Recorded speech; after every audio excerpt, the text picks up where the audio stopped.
Hello friends, welcome to daily exam bytes YouTube channel. ఈరోజు మనం ఫిబ్రవరి 21 current అఫైర్స్‌ని చూసుకుందాం. చాలా మంచి క్వెషన్స్ ఉన్నాయి. వీడియో లాస్ట్ వరకు చూడండి. ఫస్ట్ క్వెషన్: 8 సంవత్సరాల వయసులో ఇండియా ఏఐ ఇంపాక్ట్ సమ్మిట్ 2026లో అతి పిన్న వయస్కుడిగా ఎవరు నిలిచారు? అంటే కరెక్ట్ ఆన్సర్ చూడండి. ఆప్షన్ బి రణ్వీర్ సచ్దేవ్ అండి. India AI impact summit Bharat మండపం న్యూఢిల్లీలో జరిగిందండి. ఇది గ్లోబల్ సౌత్‌లో నిర్వహించిన మొదటి గ్లోబల్ ఏఐ సమ్మిట్ అండి. ఈ కార్యక్రమంలో 40కి పైగా గ్లోబల్ సీఈఓలు మరియు 20కి పైగా దేశాల ప్రతినిధులు పాల్గొన్నారండి. సో, గుర్తుంచుకోవాలి అన్ని కీ పాయింట్స్. 8 సంవత్సరాల వయసులో ఇండియా ఏఐ ఇంపాక్ట్ సమ్మిట్ 2026లో అతి పిన్న వయస్కుడిగా ఎవరు నిలిచారు అంటే రణ్వీర్ సచ్దేవా అండి. ఎంతండి అతని వయసు? 8 సంవత్సరాలండి. ఈ ఇండియా ఏఐ ఇంపాక్ట్ సమ్మిట్ ఎక్కడ జరిగింది అంటే భారత్ మండపం న్యూఢిల్లీలో జరిగిందండి. అన్ని కీ పాయింట్స్ గుర్తుంచుకోవాలండి. నెక్స్ట్ క్వెషన్: అంతర్జాతీయ మాతృభాషా దినోత్సవాన్ని ప్రతి సంవత్సరం ఏ తేదీన జరుపుకుంటారు? అంటే కరెక్ట్ ఆన్సర్ చూడండి. ఆప్షన్ బి ఫిబ్రవరి 21 అండి. ఈ దినోత్సవాన్ని యునెస్కో 1999లో ప్రకటించిందండి. అయితే మొదటిసారిగా 2000లో జరుపుకున్నారండి. ఈ దినోత్సవం youth voices on multilingual education అనే థీమ్‌తో జరుపుకుంటున్నారండి ఇప్పుడు. ఇది 1952లో బంగ్లాదేశ్‌లో జరిగిన బెంగాలీ భాషా ఉద్యమాన్ని గుర్తు చేస్తుందండి. ఫిబ్రవరి 21న బంగ్లాదేశ్‌లో షాహిద్ డేగా కూడా పిలుస్తారండి. సో, గుర్తుంచుకోవాలి అన్ని కీ పాయింట్స్. ఎందుకంటే క్వెషన్ ఏ విధంగా అయినా అడగొచ్చు. సో, మనం అన్ని యాంగిల్స్‌లో ఈ క్వెషన్ ఆన్సర్ చూసుకోవాలి. అంతర్జాతీయ మాతృభాషా దినోత్సవాన్ని ప్రతి సంవత్సరం ఏ తేదీన జరుపుకుంటారంటే ఫిబ్రవరి 21 అండి. అలాగే ఈ థీమ్ ఏంటంటే youth voices on multilingual education అండి. ఈ దినోత్సవాన్ని యునెస్కో 1999లో ప్రకటించిందండి. అయితే 2000లో మొదటిసారి జరుపుకున్నారండి. ఇది 1952లో బంగ్లాదేశ్‌లో జరిగిన బెంగాలీ భాష ఉద్యమాన్ని గుర్తు చేస్తుందండి. ఫిబ్రవరి 21న బంగ్లాదేశ్‌లో షాహిద్ డేగా కూడా పిలుస్తారండి. సో, అన్ని కీ పాయింట్స్ గుర్తుంచుకోవాలి. ఓకే. నెక్స్ట్ క్వెషన్: ఏప్రిల్ 1, 2026 నుండి భారతదేశంలోని జాతీయ రహదారి టోల్ ప్లాజాల వద్ద టోల్ సేకరణ ఏ వ్యవస్థకు ఉపయోగించి పూర్తిగా డిజిటల్‌గా ఉంటుంది? అంటే కరెక్ట్ ఆన్సర్ చూడండి. ఆప్షన్ బి ఫాస్టాగ్ అండి. ఫాస్టాగ్ ద్వారా టోల్ ఛార్జీలు లింక్ చేసిన బ్యాంక్ ఖాతా లేదా వాలెట్ నుండి ఆటోమేటిక్‌గా కట్ అవుతాయండి. ఫాస్టాగ్‌ను భారతదేశంలో 2014లో పైలట్ ప్రాజెక్ట్‌గా ప్రారంభించారండి. ఇది ట్రాఫిక్‌ని నియంత్రిస్తుంది. అలాగే టోల్ ప్లాజాల వద్ద ఉండే సమయాన్ని కూడా తగ్గిస్తుందండి. ఓకే. ఏప్రిల్ 1, 2026 నుండి భారతదేశంలోని జాతీయ రహదారి టోల్ ప్లాజాల వద్ద టోల్ సేకరణను ఏ వ్యవస్థను ఉపయోగించి పూర్తిగా డిజిటల్‌గా ఉంటుంది అంటే ఫాస్టాగ్ అండి. ఈ ఫాస్టాగ్ భారతదేశంలో 2014లో పైలట్ ప్రాజెక్ట్‌గా ప్రారంభించారండి. ఓకే. గుర్తుంచుకోవాలి. నెక్స్ట్ క్వెషన్: 2026 వార్తల్లో నివేదించినట్లుగా సుప్రీంకోర్టు ఎదురుదెబ్బ తర్వాత అన్ని దిగుమతులపై 10% గ్లోబల్ టారిఫ్‌ను ఏ దేశ నాయకుడు ప్రకటించారు? అంటే కరెక్ట్ ఆన్సర్ చూడండి. ఆప్షన్ బి డొనాల్డ్ ట్రంప్ అండి. భారతదేశం మునుపటి అమెరికా వాణిజ్య చర్యల ప్రకారం 50% వరకు సుంకాలను ఎదుర్కొందండి. తర్వాత చర్చల ద్వారా అది 18%కి తగ్గించబడిందండి. ఇప్పుడు కొత్తగా ప్రకటించిన 10% టారిఫ్ అదనపు ఖర్చు ఒత్తిడిని పెంచుతుందండి. సో, గుర్తుంచుకోవాలి. 2026 వార్తల్లో నివేదించినట్లుగా సుప్రీంకోర్టు ఎదురుదెబ్బ తర్వాత అన్ని దిగుమతులపై 10% గ్లోబల్ టారిఫ్‌ను ఏ దేశ నాయకుడు ప్రకటించారు అంటే కరెక్ట్ ఆన్సర్ డొనాల్డ్ ట్రంప్ అండి. Okay. Next question: TD vaccine ఏ వ్యాధుల నుండి రక్షిస్తుంది? అంటే కరెక్ట్ ఆన్సర్ చూడండి. ఆప్షన్ బి టెటానస్ మరియు డిఫ్తీరియా అండి. ఈ టీడీ వ్యాక్సిన్‌ను JP Nadda central research institute Kasauli, Himachal Pradesh అండి ఇది. అక్కడ ప్రారంభించారు. ఇది భారతదేశంలోని వ్యాక్సిన్ తయారీలో మేక్ ఇన్ ఇండియా కార్యక్రమానికి మద్దతిస్తుందండి.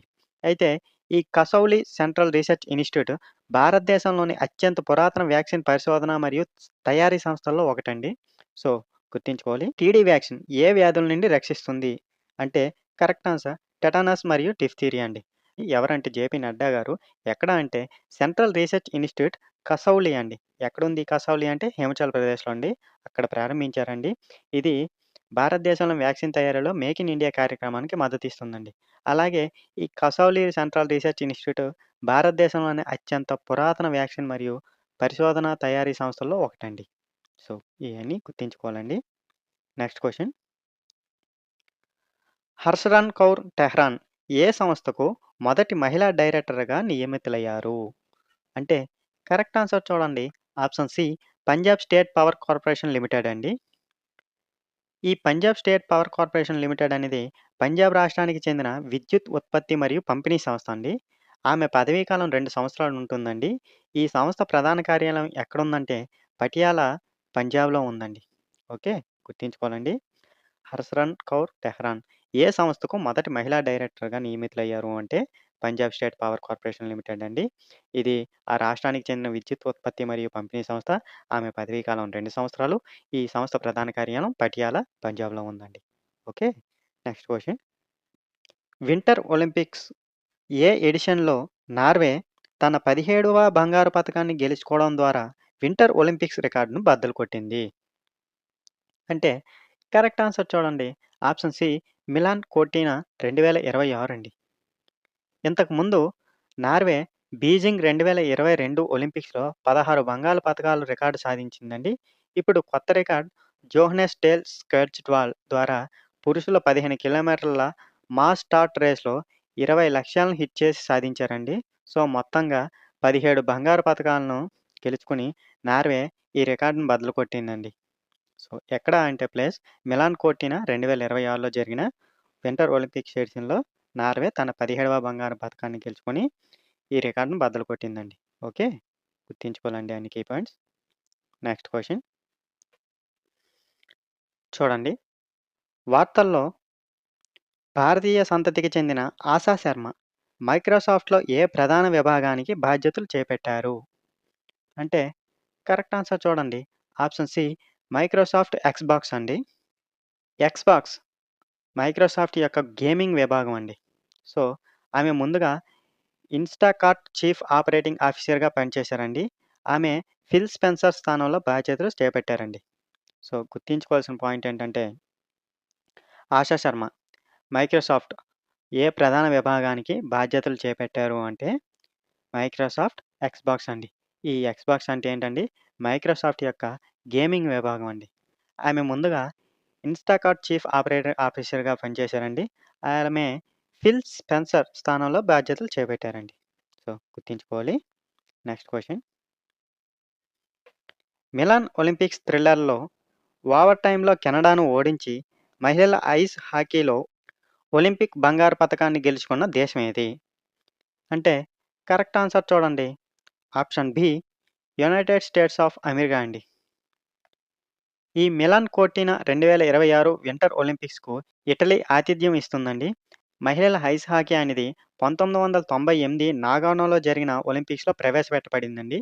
సో, ఇక్కడ ఒకసారి మనం చూసుకుంటే మిలాన్ ఒలింపిక్స్ థ్రిల్లర్‌లో ఓవర్ టైమ్‌లో కెనడాను ఓడించి మహిళల ఐస్ హాకీలో ఒలింపిక్ బంగారు పతకాన్ని ఏ దేశం గెలుచుకుందంటే యునైటెడ్ స్టేట్స్ ఆఫ్ అమెరికా అండి. ఈ మిలాన్ కోర్టినా 2026 వింటర్ ఒలింపిక్స్‌కు ఎవరు ఆతిథ్యం ఇస్తున్నారండి? ఇటలీ అండి. ఈ మహిళల ఐస్ హాకీ ఎప్పుడు ప్రవేశపెట్టారు ఒలింపిక్స్‌లో అంటే 1998 నాగానోలో జరిగిన ఒలింపిక్స్ నుంచి ఈ మహిళ ఐస్ హాకీ అనేది ప్రవేశపెట్టారండి. సో, అన్నీ గుర్తుంచుకోవాలి. ఓకే. Next question. భారతీయ రైల్వేలు ప్రధానంగా కింది వాటిలో ఏ సమస్యలను పరిష్కరించడానికి ఏఐ ఎనేబుల్డ్ అప్లికేషన్‌లను ప్రవేశపెట్టింది? అంటే కరెక్ట్ ఆన్సర్ చూడండి. ఆప్షన్ బి ఫిర్యాదు పరిష్కారం మరియు అధిక జనాభా నిర్వహణ అండి. సో, గుర్తుంచుకోవాలి. ఈ చర్య ద్వారా స్టేషన్‌లో అధిక జనాభాను నివారించడం అనేది లక్ష్యం అండి. ప్రయాణికుల భద్రతను మెరుగుపరచడం ప్రధాన ఉద్దేశ్యం అండి. పండుగలు, సెలవులు, పెద్ద కార్యక్రమాల సమయంలో ఇది చాలా ముఖ్యమైనదండి. సో, గుర్తుంచుకోవాలి.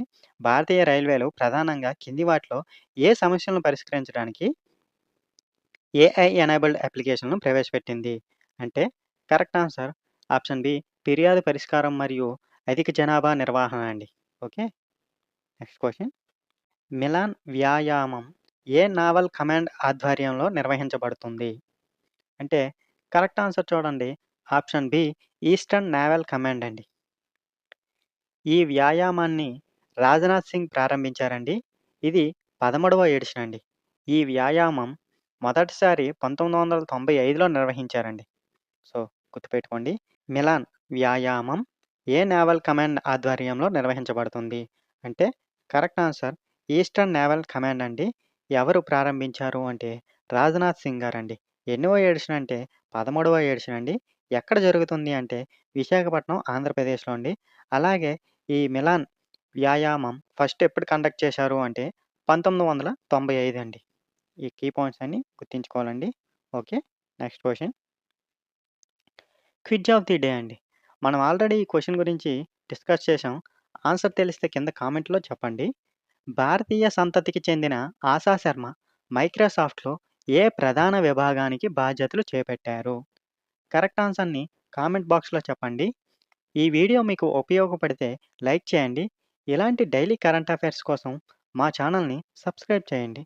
Thank you for watching.